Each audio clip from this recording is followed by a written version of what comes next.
Olá, tudo bem? A partir de agora você acompanha mais um Universiência, o primeiro programa brasileiro de TV aberta e internet, produzido por meio da colaboração entre TVs e universidades públicas nordestinas.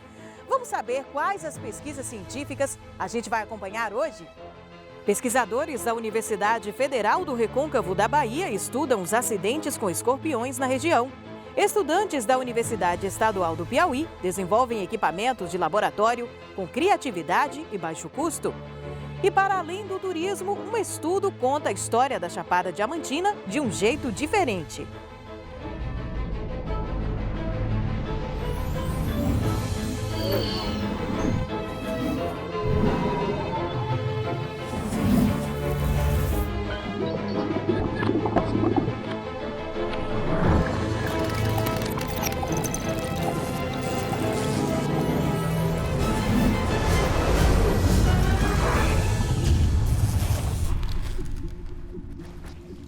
Você já ouviu a expressão escorpionismo?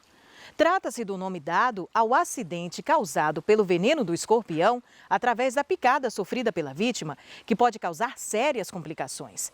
A Bahia lidera entre os estados brasileiros as estatísticas destes acidentes, que ocorrem principalmente nas áreas urbanas. A situação piorou durante a pandemia, como explica a professora da Universidade Federal do Recôncavo da Bahia, Jaqueline Machado.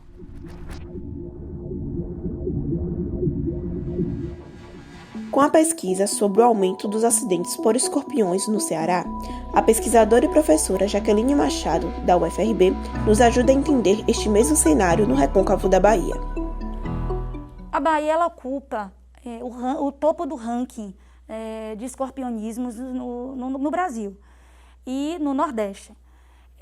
A situação atual é que tem havido relatos de aumento de número de casos de escorpionismo. Entretanto, os dados ainda estão desatualizados para o Estado.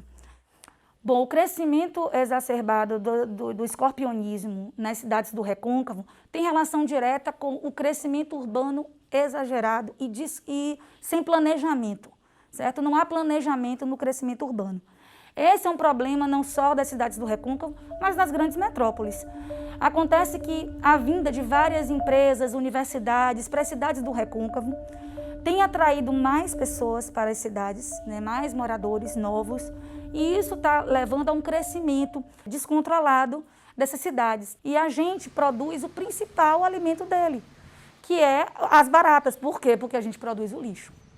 Nós temos aproximadamente 3 meses que mudamos para essa residência aqui, e no segundo dia, a minha esposa, na cozinha, ela já achou um animal desse, debaixo de uma toalha de chão.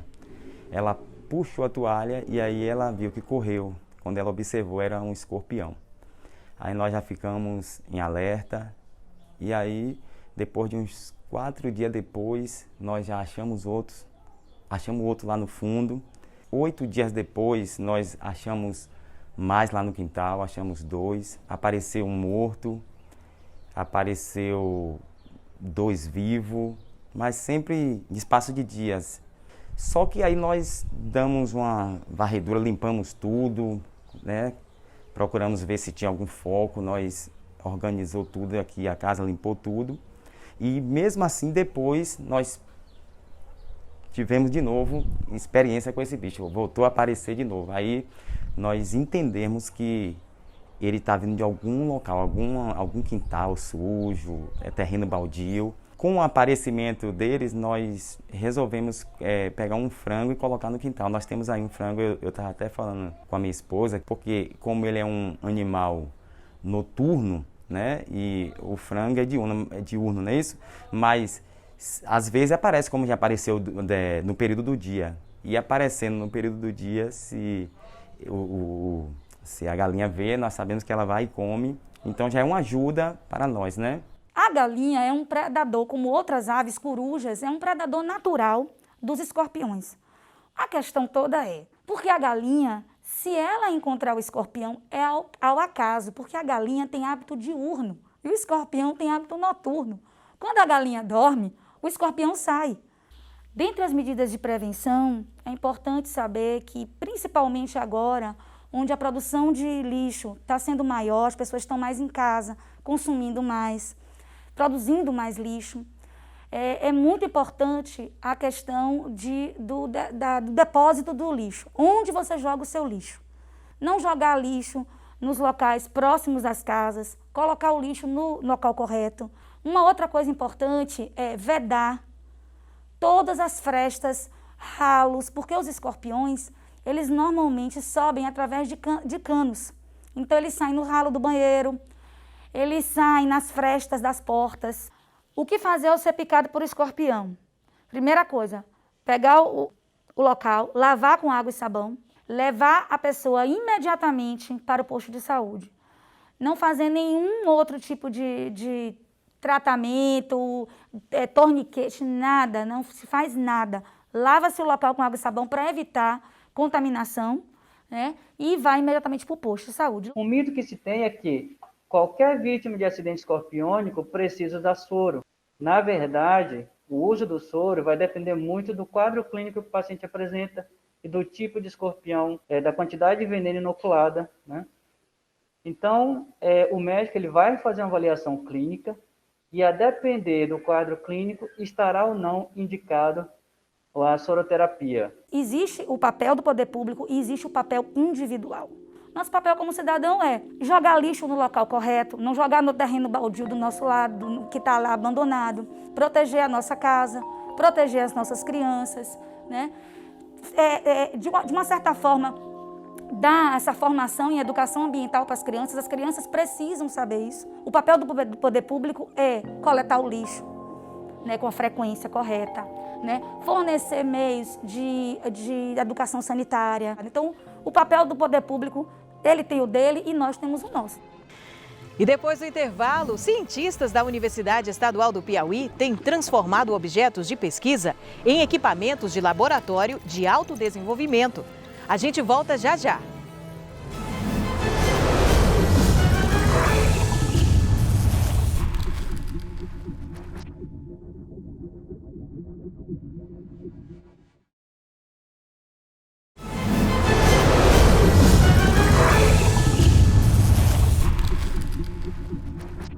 Diante da necessidade de estruturar laboratórios de pesquisa, alunos da Universidade Estadual do Piauí têm desenvolvido equipamentos de forma criativa. Entre as invenções estão uma máquina para produzir placas de circuitos de celulares e um simulador de usina hidrelétrica. Tudo isso com materiais de baixo custo que ajudam em outras pesquisas e soluções para o nosso dia a dia.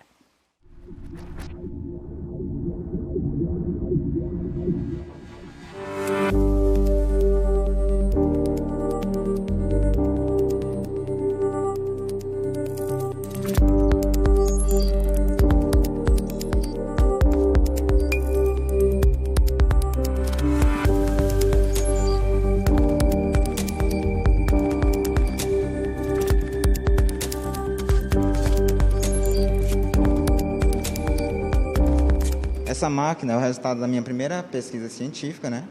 Que na realidade surgiu da demanda, né, dos alunos do curso de Engenharia Elétrica em fabricar placas de circuito. Primeiramente, a gente pesquisou métodos para fabricar esses circuitos. E a gente viu que tinha inúmeros métodos, só que eles utilizavam muita química. E a gente viu que aquilo não era o ideal para o nosso laboratório. A gente precisava de um equipamento prático, versátil, que fizessem os circuitos rapidamente. Então, a gente pesquisou e viu que a máquina desenvolvida, a máquina CNC, seria o ideal, porque ela faz o circuito rapidamente, com precisão e velocidade, e o seu projeto pode estar pronto ali em 30 minutos no máximo, dependendo do tipo de circuito, do tamanho do circuito. E esses circuitos, eles servem para diversos projetos aqui, né? Os projetos de automação, de eletrônica, de geração de energia, de robótica. Por exemplo, o celular da gente. O celular tem uma placa de circuito eletrônico. Eu posso projetar uma placa de circuito parecida, colocar na máquina e fazer. Por que não? Um projeto de automação. Lá tem uma placa específica. Eu posso projetar o que essa placa vai fazer e colocar na máquina e simplesmente colocar os componentes, soldar e colocar para funcionar.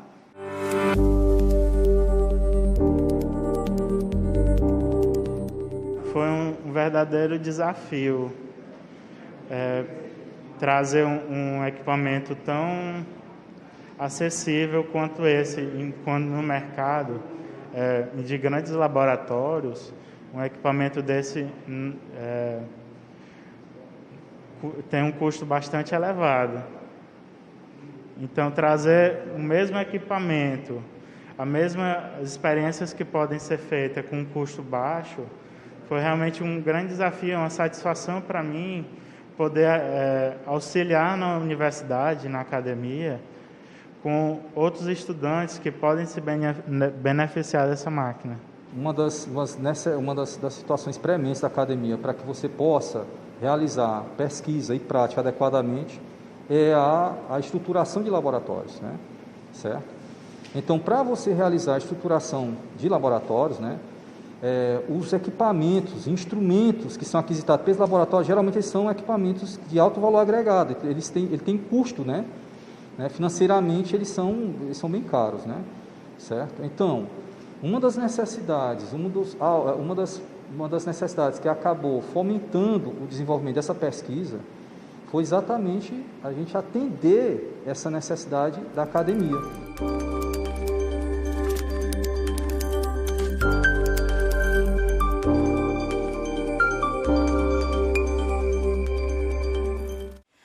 A gente sabe que a atividade física bem orientada só traz benefícios para a saúde. Para as pessoas com diabetes, então, é fundamental, pois ainda ajuda a controlar a gravidade e a evolução da doença. E a partir de um projeto de extensão da Universidade Estadual de Pernambuco, que disponibiliza exercícios para diabéticos, novas pesquisas estão em curso. Vamos acompanhar?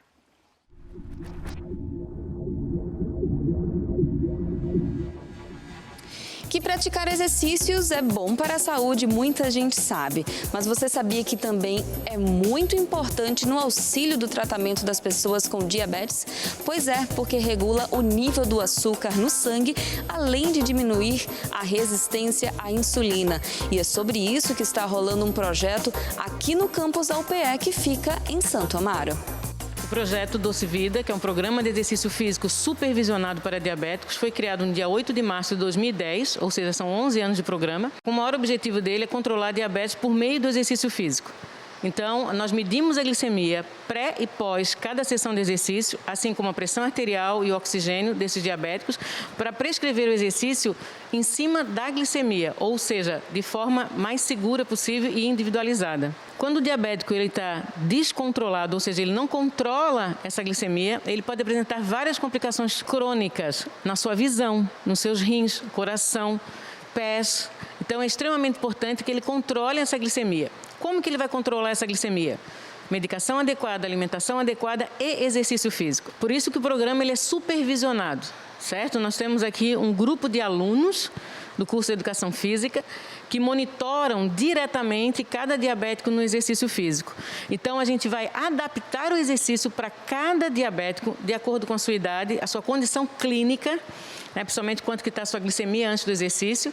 E aí a gente faz os exercícios que todos conhecem, exercícios de musculação, que a gente chama exercício de força, o exercício aeróbico, exercício de equilíbrio, flexibilidade, mobilidade articular.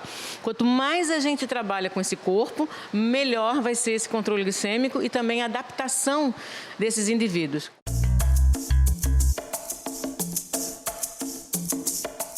O Doce Vida ele é um programa que sempre trabalha com a prática baseada em evidência. Então, esses três pilares, a extensão, o próprio ensino e a pesquisa sempre tiveram fazendo parte deles. Então, quando a gente entra no programa Doce Vida, a gente tem uma relação de fazer a extensão acontecer por meio da pesquisa e vice-versa. Então, foi levado em consideração um aprofundamento das pesquisas e dos protocolos que a gente utilizava aqui no Doce Vida para uma área de biologia molecular. Ou seja, no meu mestrado eu desenvolvi com pesquisa experimental verdadeira, ou seja, com animais de laboratório, a forma de extrapolar esse protocolo dos humanos para os camundongos foi induzir a diabetes tipo 1 por meio de uma medicação específica para uso laboratorial. Todo o nosso protocolo foi aprovado pelo Comitê de Ética e pesquisa de animais aqui da Universidade de Pernambuco e realizávamos essa indução com essa administração de uma medicação, diagnosticávamos o diabetes tipo 1 após 3 dias de uso dessa medicação. Depois do diagnóstico, a gente tratava esses animais por meio do exercício físico. 3 protocolos foram utilizados para tratar a diabetes tipo 1 desses animais com exercício físico. Primeiro, a natação. Segundo, o treinamento de força de camundongos, que é a escalada. E o terceiro protocolo, a união da natação mais a escalada. O que é que a gente tinha como objetivo para com esse protocolo? Ver qual o efeito benéfico que o exercício físico tem sobre o coração desses camundongos. Sabemos que a diabetes, na sua cronicidade, ou seja, com o passar dos anos, pode desenvolver uma complicação crônica de tipo cardiovascular e levar até mesmo ao desenvolvimento de insuficiência cardíaca. Nesse sentido, o que faz a contração muscular do coração acontecer são as proteínas. Proteínas essas que no coração diabético está em diminuição. Os nossos resultados mostraram que todos os exercícios que a gente aplicou melhorou as proteínas cardíacas desses camundongos, ou seja, ajudou na contração muscular do coração desses animais. Porém, o protocolo que mais se sobressaiu, ou seja, que mostrou mais resultados, foi o protocolo de natação. O protocolo de cunho aeróbio. E isso a gente pode levar para a vida humana, ou seja, o protocolo aeróbico realizado em humanos pode também trazer benefícios na questão da contratilidade cardíaca de diabéticos tipo 1 e também de tipo 2.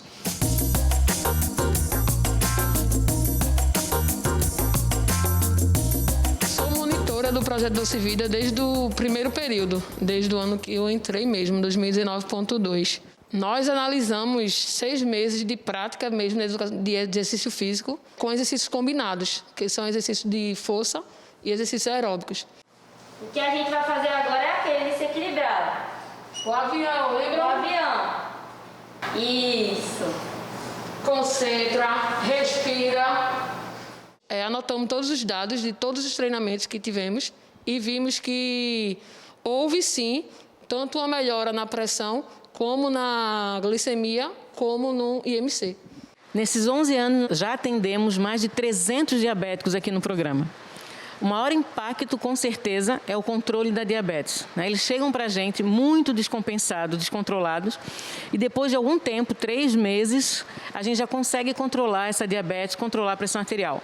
E um dos impactos maiores também é a retirada da medicação, principalmente do diabético tipo 2, que a gente consegue, se ele está bem adequado na sua alimentação e frequente no exercício físico, a gente consegue reduzir a quantidade de medicação. Como que isso acontece? É levado um histórico para o médico desse paciente, de todas as glicemias, pressão arterial que a gente faz aqui com eles, e o médico ajusta a medicação. Então, esse controle a longo prazo é o maior impacto que a gente pode trazer, né, com esse programa para a comunidade. E daqui a pouco a gente está de volta com um estudo feito por cientistas da Universidade Estadual do Sudoeste da Bahia. Eles contam um lado pouco conhecido da história da região baiana da Chapada Diamantina. É depois do intervalo, o Universiência está de volta.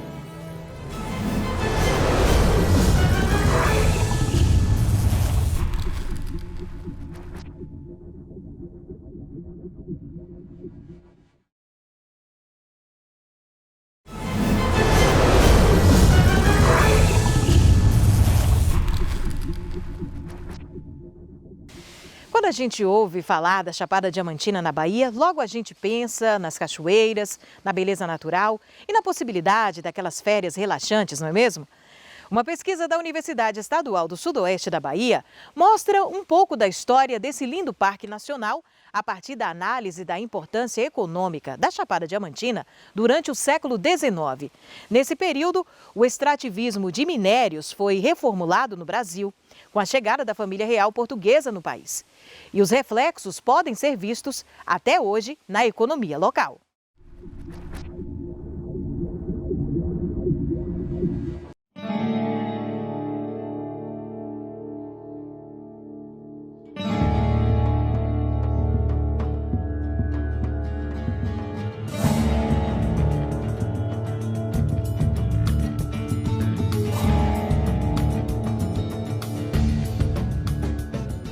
pesquisa, né, que eu realizei a respeito das lavras diamantinas, ela teve como foco a propriedade fundiária, ou seja, como é que os indivíduos eles lidavam com a questão da propriedade da terra no espaço das lavras diamantinas, né, que majoritariamente ali englobava os municípios de Mucugê, Andaraí, Lençóis e Palmeiras, né, esses municípios que hoje formam aí a região da Chapada Diamantina e que tem um caráter turístico. Então, na minha pesquisa, que iniciei em meados de 2017 e concluí em meados desse ano de 2021, ou seja, uma pesquisa relativamente extensa, eu pude perceber que a família proprietária majoritária eram os Rocha Medrado, ou seja, a família que deteve protagonismo ali nesse processo de compra, venda de terrenos, nesse processo mesmo do controle da atividade econômica ligada à extração do diamante. O que eu pude perceber também é que nos documentos, como os livros de notas, que se tratavam de compra e venda de terrenos, né, compra e venda dos escravos, os arrendamentos desses terrenos, eu percebi uma grande etnia desses escravos, né, que circulavam, né, de escravos de Moçambique, de Angola, né, Cabo Verde, escravos da nação Mina. Então, a Chapada Diamantina, como um todo, era uma região riquíssima, né, naquele momento. Tanto que as autoridades da província da Bahia, na altura de 1850 e 1860, tratavam daquela região como uma das regiões mais importantes, né, da província da Bahia e também do Império do Brasil. Não é à toa que as estradas que conectavam a região ali do recôncavo da Bahia, né, próximo do litoral, às lavras diamantinas, eram tidas como as estradas mais importantes dos sertões da Bahia, né? Isso aí na fala das autoridades. E grandes estudiosos, né, estrangeiros estiveram presentes, falaram da importância mesmo do diamante. E em outros estudos mineralógicos também é dito que o volume de diamantes extraído entre 1850 e 1870, o maior produtor de diamantes do mundo nessa época foi a Chapada Diamantina, aqui na Bahia. O estudo dele vem contribuir, né, para mostrar a importância das áreas sertanejas, a importância da Chapada Diamantina e, mais do que isso, tentar compreender como que a extração do diamante modificou as feições daquela sociedade, enriqueceu, né, muitas famílias e empobreceu a maioria da população, como a gente pode verificar até hoje, né? A Chapada Diamantina, na verdade, antes desse ciclo do turismo de agora, de 2000 para cá, ela era uma das regiões mais empobrecidas do Brasil, né, da Bahia. O IDH de cidades como Lençóis e Mucugê era mais baixo do que 500, né, o que indicava mesmo a extrema pobreza.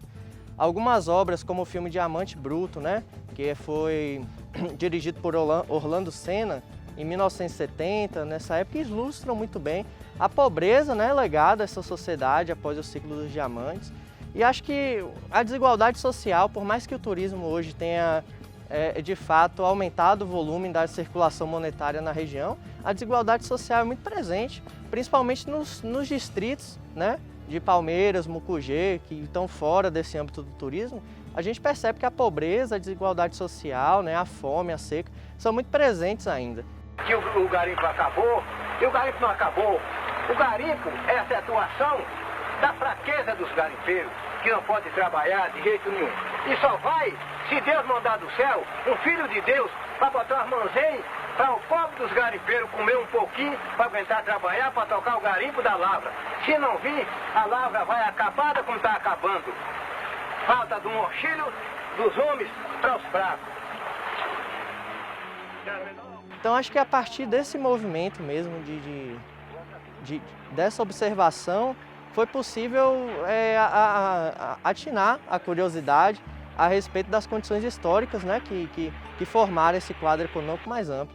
E claro que a pesquisa de campo, aí nesse sentido de visitar esses espaços em que esses homens mineravam, né, em outrora, esses espaços em que ocorreu mesmo esse processo, também foi muito interessante, porque hoje na Chapada Diamantina muitas trilhas elas deixam resquícios, né, aí dessas construções, dessas ruínas, né? E faz a gente imaginar como é que esse processo se dava, né? É muito interessante fazer campanhas de divulgação das belezas naturais da Chapada Diamantina, mas você desconhecer que existe uma realidade que ela é muito presente e essa realidade, né, que atinge diretamente boa parte da população que vive em condições, né, de desigualdade social muito grande, essa realidade é decorrente desse passado que é muito recente. Então, acho que a pesquisa dele contribui também para que a gente não fique apenas na divulgação das belezas, né, da Chapada, mas que compreenda e entenda as origens da história da região. Outros historiadores antes de mim, né, professora Maria Cristina Dantas Pina, né, aqui da instituição, hoje ela se dedica à área de ensino de história, mas ela também teve uma dissertação a respeito das lavras diamantinas, né?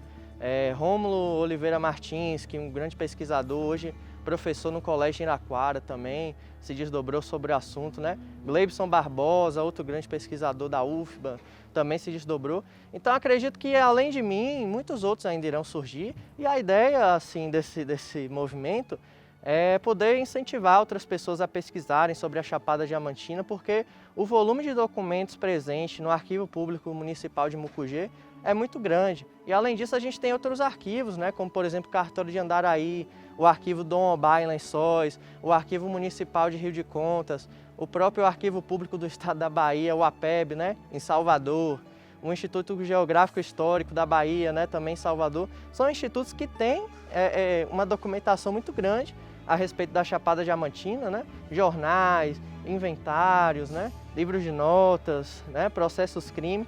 Então, eu pretendo continuar essa pesquisa, né? Na academia, no momento, né? Pós-graduação. Entretanto, eu sei que existem aí inúmeras vertentes, né? De qual esse trabalho pode se desdobrar e que outros pesquisadores também são muito convidados a participar desse processo.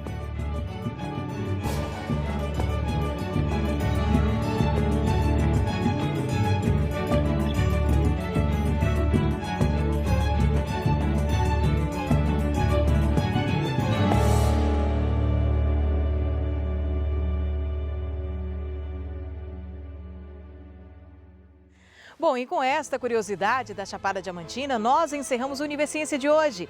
Na próxima edição, voltamos com mais pesquisa científica para você. Tchau, tchau e até lá!